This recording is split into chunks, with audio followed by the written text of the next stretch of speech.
Live from WRAL News headquarters in Raleigh, your number one source for local news. WRAL News, coverage you can count on. And we're starting out your Monday by tracking storm chances, most of which will arrive as we head late in the day on Tuesday. We'll show you the latest hour-by-hour timing and look ahead to the 4th of July as well. And shakeup in Washington. North Carolina Senator Thom Tillis announced he will not be seeking re-election next year as lawmakers try to pass crucial parts of President Trump's agenda. We'll explain what comes next for North Carolina. And suspect found dead. Law enforcement in Idaho believe they have found the body of the person responsible for killing 2 firefighters and injuring another. We'll tell you what we know about that investigation and explain how police believe they have found the only suspect. Certainly a lot of updates that we are catching you up on after the weekend as you're waking up with us here this Monday morning. Thanks so much for joining us. I'm Chris Lovingood. And I'm Michelle McConaughey. Yeah, happy Monday. Welcome to your week. We're starting off warm outside, as always, right? Meteorologist Chris Michaels in the WRAL Severe Weather Center. At least it's a cool view.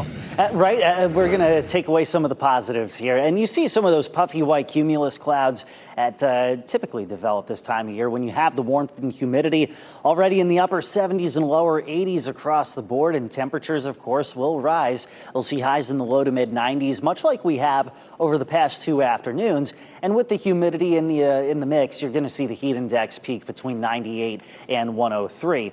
Rain chances stay pretty low for the most part today. Heading into tomorrow, however, you'll notice after supper time, that's when storm chances start to climb upward. And a couple of those could be on the strong side. Level 1 risk for severe weather, mainly in the form of localized wind damage. We'll show you Futurecast and look ahead to the 4th forecast coming up in just a bit. Jeff?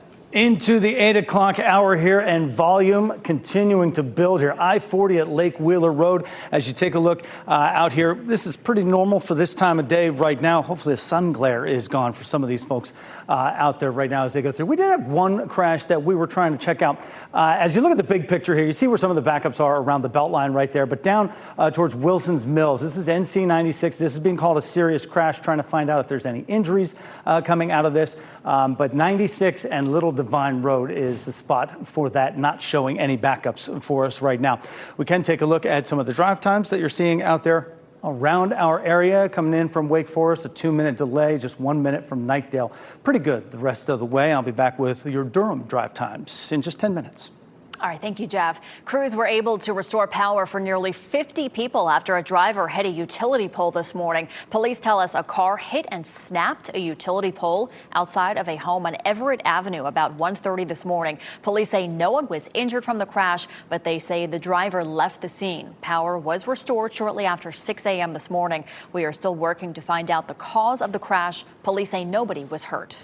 This morning, senators plan to vote on amendments to President Donald Trump's big, beautiful bill at the U.S. Capitol. And their marathon debate on the bill ended early this morning. Senate Republicans want to get President Trump's sweeping domestic policy package passed by July 4th, which is this Friday.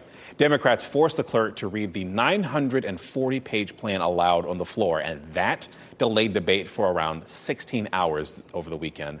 Now, if the Senate fails to pass the bill, it would be forced to return to the House. And there have been a few Republican holdouts on the bill, including North Carolina Senator Thom Tillis. And Thom Tillis will not be seeking re-election next year. Michelle, I think that's an announcement that he made after he opposed that bill over the weekend. Yeah, that's right.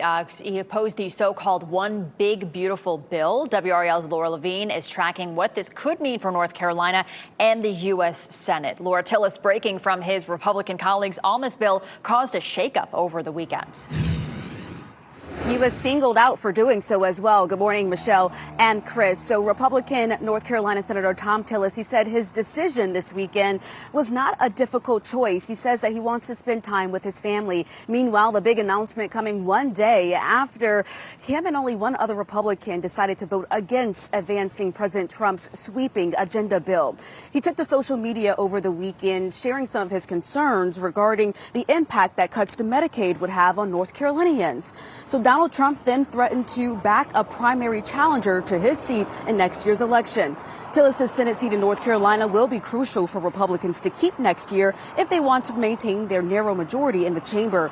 As senators debated last night, Tillis once again criticizing the bill.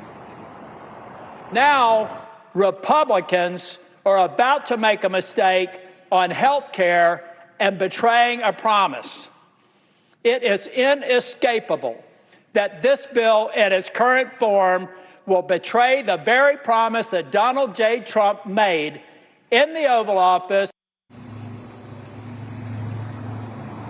And now the countdown is on as President Trump is calling for this bill to get to his desk by July 4th, this Friday. Meanwhile, political analysts say that the 2026 Senate race here in North Carolina just got a bit more interesting. Laura Levine, WRAL News, live in Raleigh. And a number of possible names in both parties are lining up to replace Tillis. Businessman Andy Nilsen is one of them. Former congressional candidate Don Brown is another. Both are Republicans. And former U.S. Representative Wiley Nickel, a Democrat, announced the launch of his campaign in April. Other potential candidates include former Democratic Governor Roy Cooper, Republican Congressman Pat Harrigan, and Republican National Committee Chairman Michael Whatley. Authorities in Idaho believe they found the body of the person responsible for shooting and killing 2 firefighters. A shelter-in-place order was lifted last night in Coeur d'Alene, Idaho, and that was because authorities say a man with a gun was found dead on Canfield Mountain. Yesterday afternoon, a gunman shot at firefighters while they were responding to a brush fire, and 2 of them were killed, and another was taken to the hospital. Law enforcement is calling this an ambush shooting. In a news conference this morning, authorities said that they believe there was only one shooter in this. Based on the information that we've been able to collect, that we believe that there was only one shooter.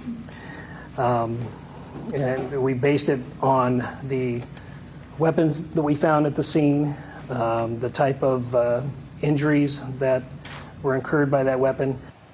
Investigators have not released the names of the 2 firefighters who were killed and the one who was injured. Just into the WRAL Live Center, we have new satellite images showing the continuing work at Iran's Fordow nuclear facility. These images were captured on Sunday from Maxar Technologies. And you can see vehicles, excavation equipment, and even a crane that shows ongoing activity there. So this is the nuclear plant that was struck by U.S. B-2 bombers just over a week ago. And a former nuclear inspector says this imagery shows Iranians are actively working at the site and that they have rapidly repaired a lot of the damage from the bombing. And Durham police are working to learn more about a shooting that left a man injured. It happened on Wiggin Street shortly before 6:15 yesterday evening, I should say. Officers say a man was shot and taken to the hospital. He is expected to recover. And firefighters in Johnston County are trying to figure out the cause of a fire after 3 people were taken to the hospital. Firefighters were called to a mobile home on Strickland's Crossroads Road in 4 Oaks a little after 11 p.m. Saturday night. They say 2 children were rescued from the burning single wide. Firefighters say the fire started in the kitchen, but they're still working to figure out exactly how it started. Part of Glenwood Avenue in Raleigh is shutting down for sewer repairs. DOT says teams will be working at the intersection of Glenwood and Myrtle Avenues from 9 a.m. to 4 p.m. Traffic will be moved to the left lane while work is underway, and drivers are encouraged to avoid that area as much as possible. Water and sewer services in the area are not expected to be interrupted, though. You'll see more law enforcement patrolling the roads across the state ahead of the July 4th weekend. The North Carolina Governor's Highway Safety Program is launching its Operation Firecracker Booze It and Lose It campaign. There will be increased patrols and checkpoints across the state. The Governor's Highway Safety Program wants to educate people about the dangers of driving impaired. The increased patrols run through July 6th. New gas price data from AAA shows prices remaining mostly steady over the last week. The average across North Carolina is roughly $2.92, and the nationwide average is also remaining mostly steady at $3.18. A new survey from Trilby Lundberg shows the average price across the United States has risen over the last couple of months, or I should say the last couple of weeks. However, a price drop could be coming. Crude oil prices have continued to fall since a ceasefire was announced between Israel and Iran, and that means price cuts could be on the way for gasoline. Governor Josh Stein expected to talk about the state of North Carolina's workforce today. The governor will be meeting with the Council on Workforce and Apprenticeships for a news conference on its efforts to increase job access statewide. That news conference is expected to start at 11:30 in Charlotte. Your time is 8:09 this morning. Deadly plane crash. 6 people were killed in Ohio. This morning, a closer look at the crash site as investigators are looking closely into what went wrong. And a back and forth tax battle. Canada rolling back a new tax service and how the U.S. might have impacted that decision. And looking just off our coastline heading into the weekend, a small 20% chance of tropical development. We'll look ahead as to why you shouldn't go canceling holiday weekend plans just yet.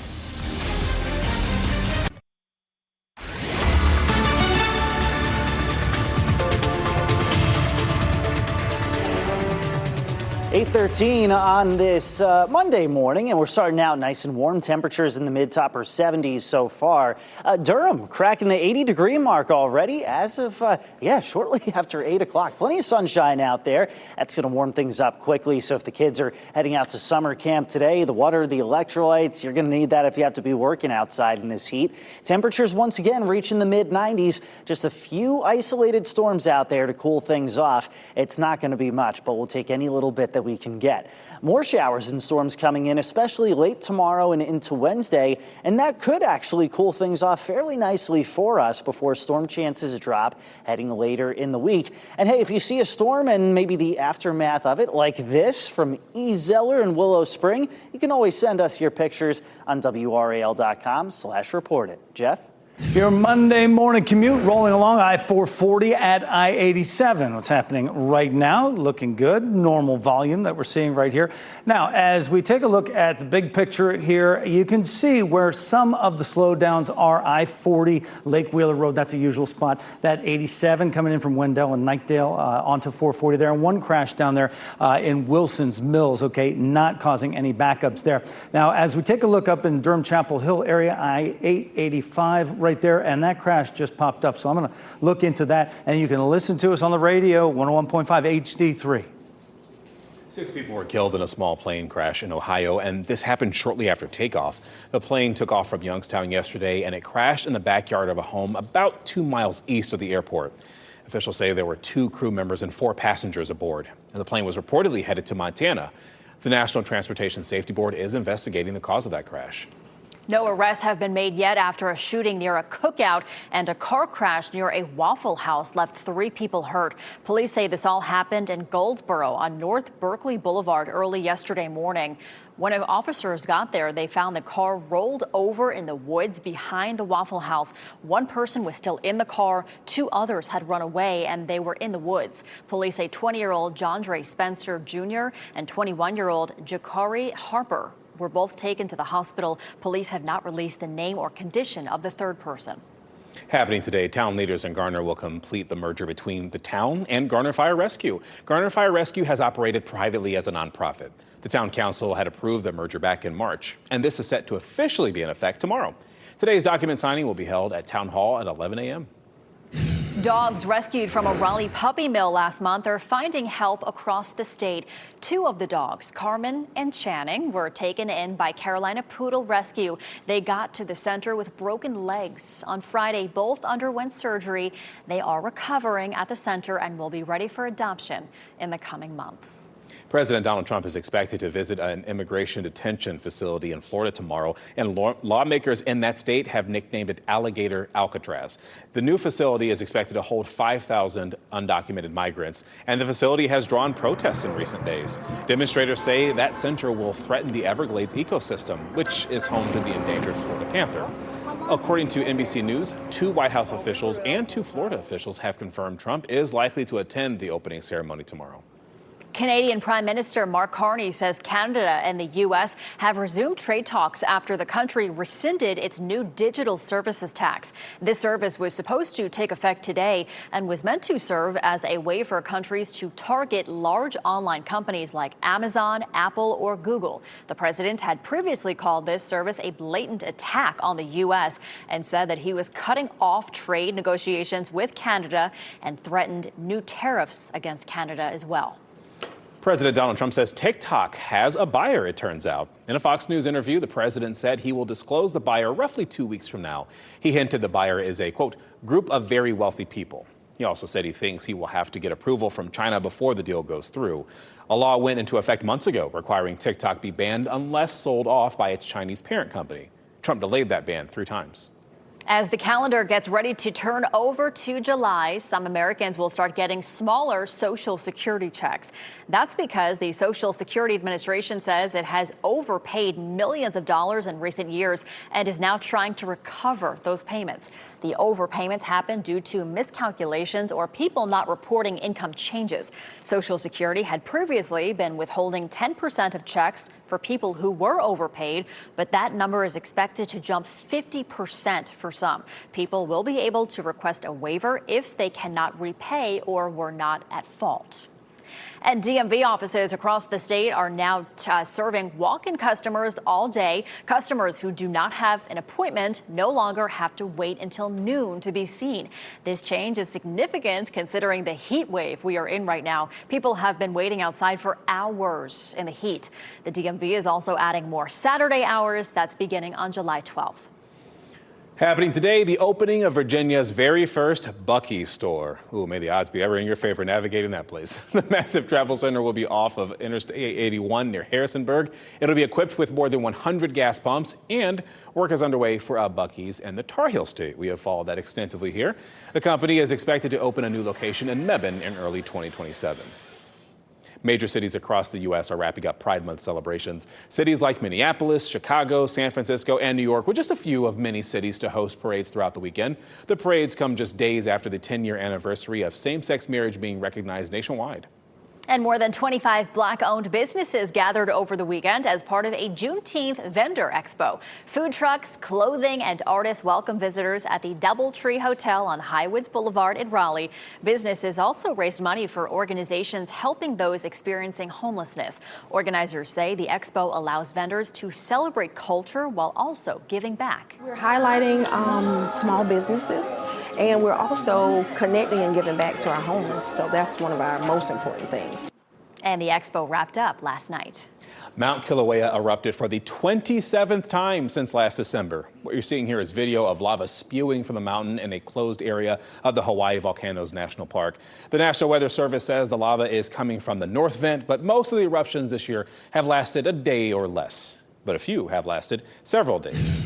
You may feel like you're hanging out on top of a volcano today with how hot it's supposed to be. Last week we had triple temps, not so much this week, but still pretty hot, Chris. It's still pretty hot, and the humidity, I mean, it just kind of adds up. But I think at this point we're kind of getting used to it. So out the door this morning, Raleigh's at 81, Knightdale, Garner, Fuquay, Holly Springs, 77 degrees. Durham, you're at 79 so far this morning. If we're looking ahead to the lunch break, yeah, you guess it's going to be hot out there, but supporting a local business food truck might be a good move for your Monday.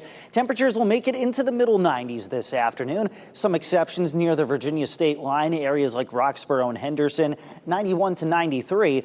Forecast for tomorrow is maybe not quite as hot, but still upper 80s and lower 90s will do. Part of that has to do with increasing clouds ahead of a storm system that gives us a level 1 risk out of 5 for severe weather, meaning that severe weather would be isolated. Here's midday today, and we're in good shape, just some high clouds overhead. Most of the storms today are going to be hugging the mountains where the air rises to its fullest potential. Then as we get closer to the evening, 20 to 30% chance. Overnight, storm chances going down. We lose the heat of the day. We lose the fuel for these storms to sustain themselves. Out the door tomorrow morning, we're fine. It's going to be hot and breezy out there, more cloud cover. But after 5 or 6 p.m., there you see scattered to at times numerous storms. Could have a few severe thunderstorm warnings or even flood advisories heading into Wednesday morning. Now, this front starts to shift toward the south and east just in time for the weekend. We're going to watch this area that could form along the front, and that has a 20% chance of becoming tropical within the next 7 days. Don't go canceling any plans for the beach. Just be looking out for updates as to storm chances and rip currents and things like that as we go through the next few days. Storm chances at their highest tomorrow evening into Wednesday. Temperatures at their lowest. Thursday, we're back into the low 90s. 4th of July forecast this far inland looks good with high temperatures in the low to mid 90s. Jeff? Tell you what else looks good, our Monday morning commute. I-40 Lake Wheeler. What you're seeing here is normal volume right now, but that's a normal slowdown that's happening as well. So I-40, if you would take that eastbound, I wanted to point this out just a little bit. So take a look at the big picture here. Continue on eastbound. There's that wreck on I-40. 40 right between Morrisville and Chapel Hill on the way there. And you see just to the north of it, there are some slowdowns right there on 885 as you're headed up towards Durham. I'm going to push in just a little bit to that. Those slowdowns not being caused by that wreck right now, so I just want to be clear about that. And we'll get you some drive times as well here. If you take a look at coming out of Durham right now, it's just a 1 hour delay from NC 50. Otherwise, looking pretty good right there. Infinity Road and 501, just a 1 minute delay right there. You can always catch up with us if you're headed out the door. Tune in 101.5 HD3 on the radio. All right, thank you, Jeff. House explosion. A fire caused multiple Philadelphia homes to collapse, killing a person. The details we know from city officials this morning. And a startling jump. 5 on Your Side explains what half of homeowners did across North Carolina that allowed insurers to charge them up to 250% more.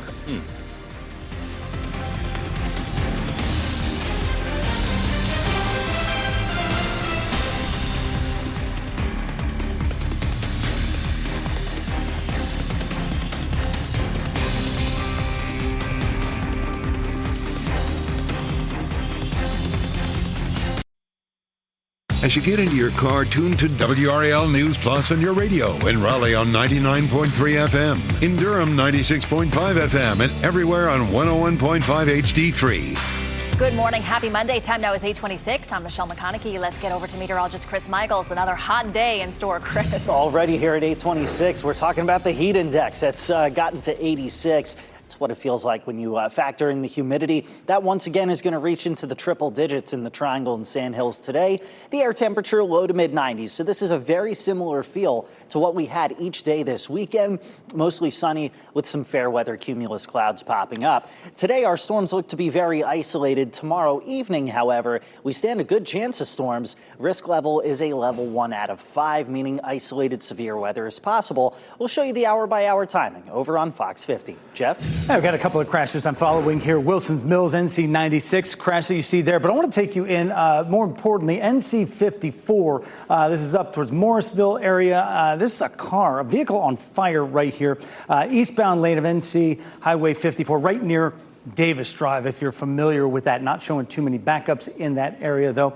Check us out on the radio. If you are headed out the door, you can find us on 101.5 HD3. All right, thank you, Jeff. Power is back on in a Raleigh neighborhood after a crash that snapped a utility pole. The crash happened outside of a home on Everett Avenue around 1:30 this morning. Crews had power restored just after 6 a.m. Police say nobody was hurt in the crash. And expect to see more law enforcement on the roads across the state ahead of July 4th weekend. Operation Firecracker Booze It or Lose It campaign runs through July 6th. There will be increased patrols and checkpoints across the state. Next on Fox 50, 5 on Your Side breaks down how to avoid consenting to higher home insurance rates. And still ahead on Today, how to wash and store summer fruit.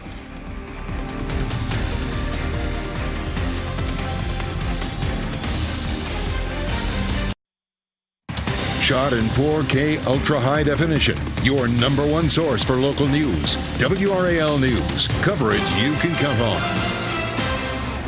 And we start out your Monday hot and humid, which of course leads to a chance for storms. We'll time those out through midweek and show you the low chance of a tropical system off our coastline coming up in a few minutes. And seat up for grabs. Senator Tom Tillis says he will not run for re-election in next year's midterms. The power battle as both parties look to gain control over the seat. And crash and dash. Teams got the lights back on in a Raleigh neighborhood after a wreck that snapped a utility pole. This morning, we're taking you to a closer look at the aftermath as police are searching for the driver involved. Thanks so much for joining us here on WRAL News on a not WRAL Weather Alert Day. That's a nice way to start the week compared to last week. Yes, it is. I'm Chris Lovigan. And I'm Michelle McConaughey. Yeah, pretty blue skies. It is feeling quite hot out there already, though, at 8:30 in the morning, Chris. Definitely. It's got that tropical feel to it, and we want to take you guys to the tropics just really quickly. The National Hurricane Center has a 20% chance of development along the East Coast heading into the weekend. Don't go canceling plans over that. Several days out, and at the most, they would probably be rip currents and maybe some scattered storms. So just be checking back for updates on that on the weather app. Over the weekend, in case you missed it, we did have Barry that moved into Mexico and has since dissipated. On average, your third named storm of the season is in early August. But yes, definitely a tropical feel as you step outside this morning. Dew points in the low to mid 70s. That is that stickiness. That's that air you can wear, if you will, as you step outside. Temperatures, meanwhile, make it into the middle 90s. Just a few isolated storms today with a better chance tomorrow. We'll show you the hour-by-hour timing with Futurecast coming up. Jeff? Taking a look at I-440 at I-87 and pretty much a normal commute at 8:30 here on a Monday morning. Folks getting off on a good start right there. I'm going to give you the big picture here and show you where some of the other typical slowdowns are. I-40 East, Lake Wheeler Road, you see it. But this just popped up top here, 540 headed westbound. Now that is some major backups that are happening right now and building just a little bit. Also, we see the crash right there, NC 54. It's a crash icon, but it's actually a vehicle on fire right there. NC Highway 54 right near Davis Drive is where we're focusing on that. No backups really showing right there, though. Drive times, if you're coming in from Wake Forest, 2-minute delay there. Everybody else looking pretty good, especially even coming in from Knightdale. Catch us on the radio, 101.5 HD3 as you head out the door. Just an update for you. Teams were able to restore power for nearly 50 people after a driver hit a utility pole this morning. Police say that a car hit and then snapped a utility pole outside a home on Everett Avenue around 1:30 this morning in Raleigh. Police say no one was injured from the crash, but they do say the driver left the scene. Power was restored shortly after 6 o'clock in the morning, and police say no one was injured. We are staying on top of two big stories this morning. In about 30 minutes, the Senate will begin working on President Trump's big, beautiful bill. And Senator Thom Tillis will not seek re-election next year. WRAL's Laura Levine is live with a big shakeup in state politics. But first, let's get to Renee Chu in the Live Center with the latest from Capitol Hill. Renee. Michelle, you mentioned that the Senate plans on voting on those unlimited proposed amendments to the Republican bill at 9 o'clock this morning. They are calling it the Vote-a-Rama. And those proposed amendments to the bill, particularly those by Democrats, they are unlikely to be added to the legislation. No surprise there. But Democrats plan to use this strategy, this process, to force votes that they feel would highlight unpopular parts of the big, beautiful bill. They claim Republicans are ripping away health care from millions of Americans and closing rural hospitals across the country to pay for tax cuts to the wealthy. And that's part of the reason that Senator Thom Tillis is opposing the legislation as well. Laura Levine is tracking the impacts of that opposition for us. Laura. North Carolina Republican Senator Thom Tillis, he says his decision was not a hard choice. He says he wants to spend more time with his family. His big announcement coming one day after being only one of two Republicans to vote against advancing President Trump's sweeping agenda bill. Taking to social media over the weekend, he shared his concern about the impact that cuts to Medicaid would have on North Carolinians, and Trump then threatened to back a primary challenger to his seat in next year's election following that vote. Tillis's Senate seat in North Carolina will be crucial for Republicans to keep next year if they want to maintain their narrow majority in the chamber. After his surprise announcement, Tillis said in a statement, "I look forward to having the pure freedom to call the balls and strikes as I see fit and representing the great people of North Carolina." Political analyst David McClendon weighs in on how this will impact decision making while he's still in office. He can continue voting against the big, beautiful bill and for or against whatever he thinks serves North Carolina the best. So he's no longer beholden to running for re-election. And Thom Tillis once again criticized the bill last night. Meanwhile, President Trump, well, he plans and is calling for that bill to get to his desk by this Friday, July 4th. Laura Levine, WRAL News in Raleigh. And several Republican candidates are already working on their campaigns to take over Tillis' seat. Businessman Andy Nilsen is one of them. He previously ran for lieutenant governor. And then there's former congressional candidate Don Brown. On the Democratic side, former U.S. Representative Wiley Nickel announced the launch of his campaign back in April. He talked with us about Tillis' announcement.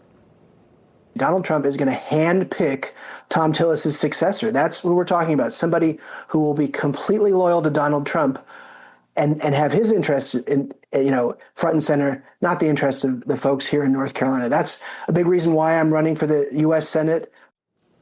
The open seat could attract more prominent Republicans into the 2026 race, and that includes U.S. Representative Pat Harrigan and Republican National Committee Chairman Michael Whatley. Breaking this morning, law enforcement in Idaho say they found the body of the person they believe was responsible for shooting and killing 2 firefighters. Authorities have lifted a lockdown that was in place for people who live near Coeur d'Alene. Yesterday afternoon, firefighters were shot at while responding to a brush fire. 2 of them were killed. Another was taken to the hospital. Law enforcement is calling this an ambush shooting. We do believe that the suspect started the fire, and we do believe that it was an ambush and it was intentional. And we do believe that he started it, and it was totally intentional what he did. The names of the firefighters have not been released. A new video released this morning shows the bodies of the 2 Idaho firefighters being transported by a procession to a medical examiner's office. The miles-long send-off happened yesterday afternoon. Firefighters and another first responder stood in honor of the fallen firefighters. The Spokane Medical Examiner's Office will conduct the autopsies. 2 women are recovering from a shooting on Calvary Drive in Raleigh. Authorities say this happened at Libido Bar and Lounge yesterday morning. And when officers arrived, they found the first woman who was shot. Minutes later, police found the second woman nearby at the intersection of Capitol Boulevard and Spring Forest Road. Now, both women are expected to recover, but at last check, no suspects or arrests have been announced. A shooting killed a man and injured a 15-year-old girl in Durham. This happened shortly before 11 o'clock yesterday morning. This is video from the scene on Reservoir Street near Durham Tech Community College. Police say the man and girl were found shot inside a home. Both were taken to the hospital, and that's where the man died. The girl is expected to be physically okay.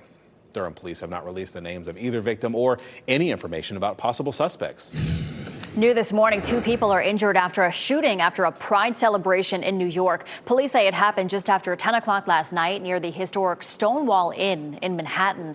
1 person was shot in the head. There are no updates on the victims or their condition. Police have not arrested a suspect at this time. And 1 person is dead, 2 others are injured in an explosion in Philadelphia. This happened Sunday morning. According to the city's fire department, a fire caused at least 3 row homes to collapse.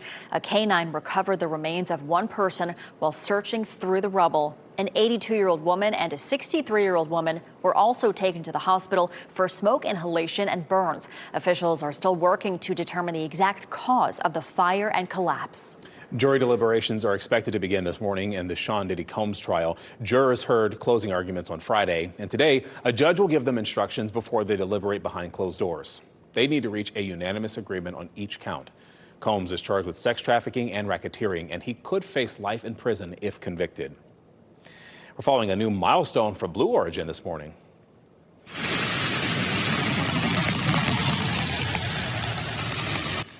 What you're seeing there is the company's New Shepard rocket blasting off from the company's launch site in West Texas over the weekend. 6 people were aboard for the 10-minute space ride. This was Blue Origin's 33rd New Shepard suborbital launch, and it was also its 13th trip with the crew. Time now is coming up on 8:40. Coming up, surprising rate increases. Some North Carolina homeowners unknowingly gave insurers permission to charge them more. WRAL's 5 on Your Side breaks down how it all unfolded. And improving Costco perks. Costco is granting its premium members new perks starting this week. A preview of the exclusives coming for standard and executive members.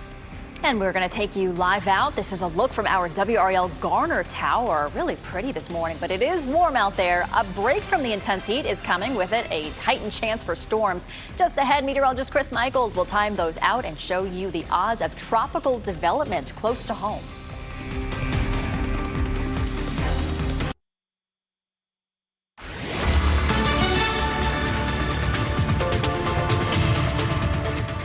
.43, starting to see some of those fair weather cumulus clouds developing. It's when they get really tall that they have the chance of producing storms. Not at all the case right now. It's warm and humid, though, with temperatures in the low 80s. Temperatures make it into the mid-90s. That's what you see in that bright red bar. In the dark red is the heat index, and that once again is going to climb to about 98 to 103. prior to just some isolated storms today. Most of those going to be in our westernmost counties late afternoon into the evening.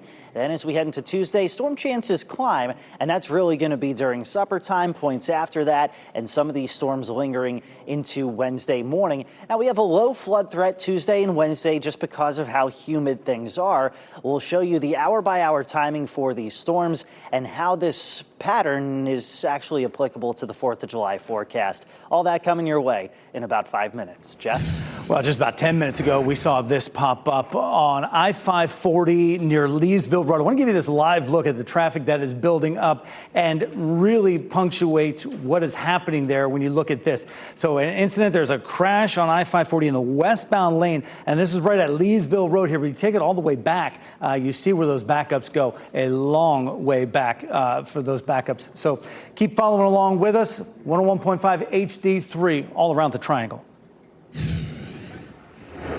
And breaking here in the WRAL Live Center, crews are working to put out an industrial fire on Detroit's east side. Look at all that smoke. This all started around 5 in the morning and it is still going on. Let's take you to some video of this fire. The complex handles waste products from auto plants. Workers were there at 2:30 this morning. They saw some smoke coming from inside the facility. They notified their supervisor. They went into emergency shutdown procedures, and then they saw flames. A firefighter was injured in the response, but is expected to be okay.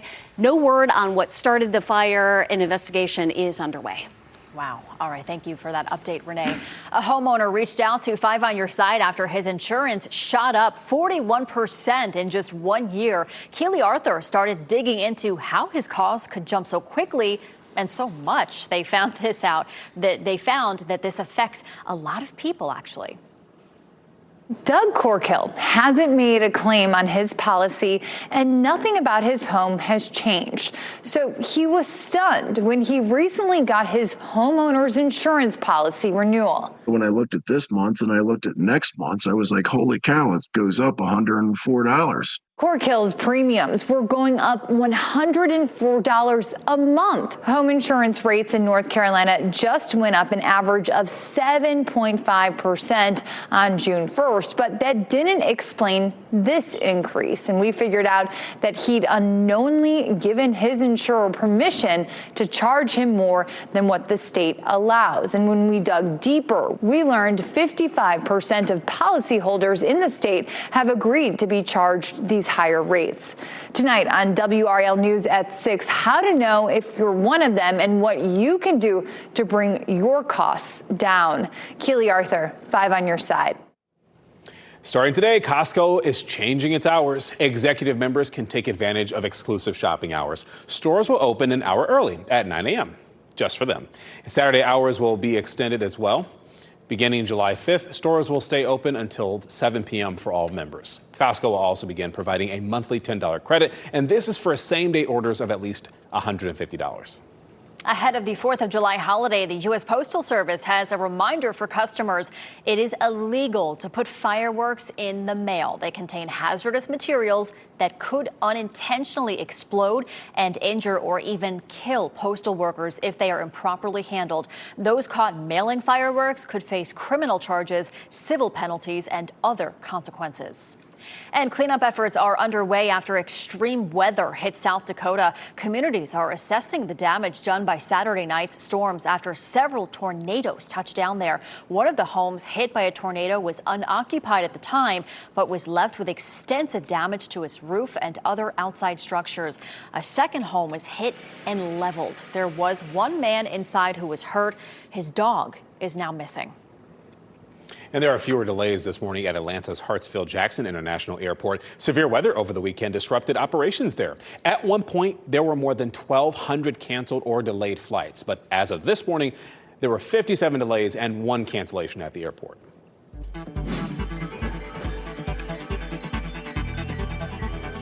Bit of a surprise moment at a Beyonce concert and a hint about the final installment of an iconic action franchise. Here's a look at what's trending this morning. An unexpected moment for Beyonce at a Houston concert over the weekend. The superstar was suspended mid-air on a flying car prop when it malfunctioned. Videos on social media appeared to show the car tilting as Beyonce remained strapped into it. She was safely lowered back to the ground and the concert was able to continue. But oh my goodness, could you imagine? I can't imagine. It looks like she was looking up the whole time. Yeah, Like, she's like, don't look down, don't please, look down. please stay intact to the ceiling so I do not fall. Thank goodness she's okay. Yeah. And looks like Vin Diesel is giving a teaser for the final Fast and the Furious movie. Yeah, and we get a sneak peek at Emma Stone's latest role. Rick Damigella has today's Hollywood Minute. Let's go for a little ride. The final Fast and the Furious film may have a surprise for fans. Variety reports Vin Diesel teased the return of the late Paul Walker's character during an appearance at the Fuel Fest car convention. The actor did not provide more details, but said fans can expect to see the 11th movie in the franchise in April 2027. The workers gather pollen for the queen. Good morning, Corey. Emma Stone gets kidnapped in her latest role. Begonia finds the actress playing a high-powered CEO who is abducted by conspiracy theorists believing she is an alien from another planet. Jesse Plemons co-stars in the dark comedy, which is set for release in October. An anime hit comes to an end. Here's a sneak peek at the latest film in the Demon Slayer franchise, Infinity Castle. This is the first of a planned 3-part finale to the global sensation and will hit North American theaters on September 12th. In Hollywood, I'm Rick Damigella.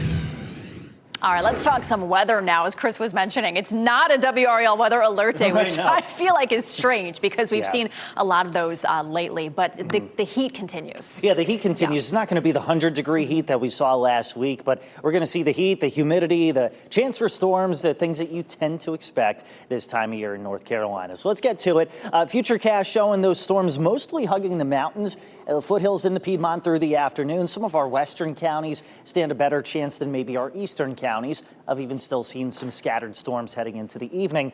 Overnight, we lose the heat. We lose that fuel for showers and storms.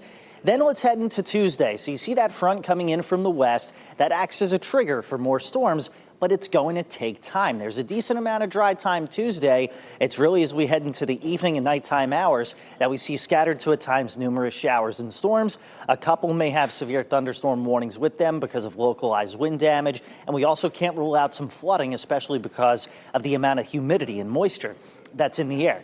Now, that front is going to stall off near the East Coast heading into Thursday and sometimes acts as a breeding ground for new areas of low pressure, new storm systems. So that's why for the weekend, National Hurricane Center has a 20% chance of tropical development. So don't go canceling any kind of plans for beach travel just yet. Just be in tune with the forecast. Could be some more storms toward the coast, maybe some rip currents as well. This far inland for the 4th of July weekend planner, 20% storm chances. That's about it. High temperatures increasing with each day into the low to mid 90s. And yeah, we've gotten used to that. We've hit the 90-degree mark so far 24 times, and we're going to do it again today. So if you have any yard work to take care of, you've got a limited amount of time to do so this morning, and then heading into the evening, it'll be a decent time to do so as well. But temperatures this afternoon making it back into the mid 90s. It's a very similar feel to the past 2 afternoons. Tomorrow, more clouds, breezy at times, highs in the low 90s with the chance for storms, especially the later you go. Some of that carries over into Wednesday morning, then the rest of the way through, increasing temperatures just in time for the holiday weekend, guys. All right, thanks, Chris. Hey, before we go to break, we want to give you a look at your winning NC Education lottery numbers and another check on traffic in just a bit.